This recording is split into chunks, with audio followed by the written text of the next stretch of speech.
Here are the tools required for the job. Start off by spraying some penetrating fluid on the clamps. This will make the removal process easier. Use a 13mm socket to loosen up the bolts securing the exhaust. These bolts can now be removed. Further down the axle, there's a 10mm bolt securing the hanger to the frame. Go ahead and remove the bolt, but be aware the hanger can fall out. In the rear passenger side, the last hanger has two 10mm bolts that need to be removed. This one is hooked on the body, so it will stay in place without the bolts. Get a pry bar on the rubber hanger for the muffler and push it off. You may want a second pair of hands at this point to help remove the exhaust. First, unhook the rear hanger and bring the entire system back to drop the front flange down. Then rotate the system down and out the passenger side to remove it completely. It may be easier for you to cut the exhaust if you don't have a ton of room.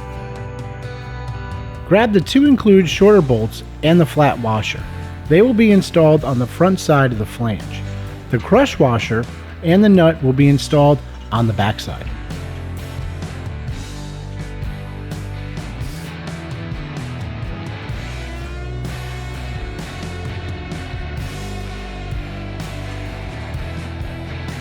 Remove the hanger from the factory exhaust and we'll transfer it back on to the truck. Slide the passenger side in first and then hold it up to be bolted in place. Go ahead and tighten it down completely. The rear hanger can be hooked back and onto the frame as well. Tighten it all the way down.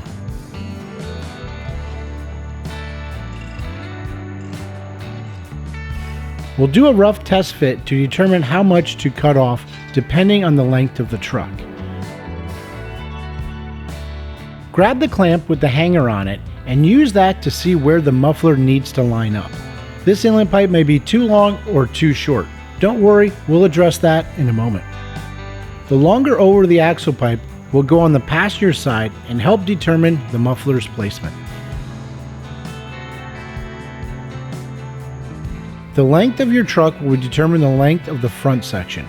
We actually had to cut more than what is shown here, so measure twice and cut once. And if you're not sure, cut less off than you think you should because you can't add back the material, but you could always remove more. With an extended cab and an 8-foot bed, you will use both the front inlet pipe and the adapter pipe, unmodified. With a crew cab and a 6.5-foot bed, you will cut 6 inches off the adapter pipe and use it with the inlet pipe. Extended cab and a 6.5-foot bed will only use the unmodified inlet pipe. That also goes for a regular cab and an 8-foot bed. And a crew cab with a 5.5-foot bed. If you have an extended cab with the 5.5-foot bed, cut 12 inches off the inlet pipe. With our particular application, a regular cab with a 6.5-foot bed, we will need to cut 18 inches off the inlet pipe as shown. Once you get your proper length and test fitting done, cut the pipe if necessary. We ended up cutting 21.5 inches total instead of the 18 that was suggested. Now we can continue the installation and get the inlet pipe and 3-inch clamp in place. Now you can connect it to the muffler with the hanger clamp in place. Rotate the pipe so it angles towards the driver's side. Get the rear passenger pipe back in place if you removed it and make sure the clamp is in place. Make sure it's pushed all the way in and through the rubber hanger. Now get the clamp on the other side of the muffler. The smaller over the axle pipe will go on the driver's side and hook into this hanger.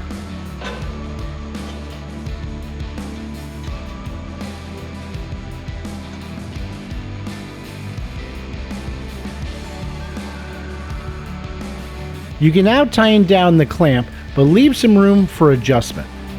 The last pipe with the hanger will go on the driver's side, and we'll go ahead and rest it on the spring for now. Use the included hardware as shown on the frame.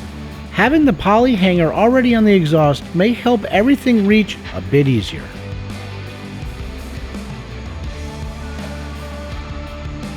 Use the backing plate, the washer, and the nut to secure it all together. The smallest pipes are not side specific, so go ahead and get a clamp and install one on each side. Loosely hold it in place and go ahead and tighten it down. Get the tip in a place that you're happy with. You can rotate the pipe and slide it to be more flush or at an angle depending on your preference. Go ahead and repeat this for the other side. When you're happy with the placement, go ahead and torque the clamps down to 50 foot-pounds and your installation is complete. Now in this particular vehicle, it did have the Steeda adjustable F-150 rear sway bar. And what we had to do was loosen the U-bolts holding the sway bar to the axle tube and slightly rotate the bar forward. This provided additional clearance for going over speed bumps.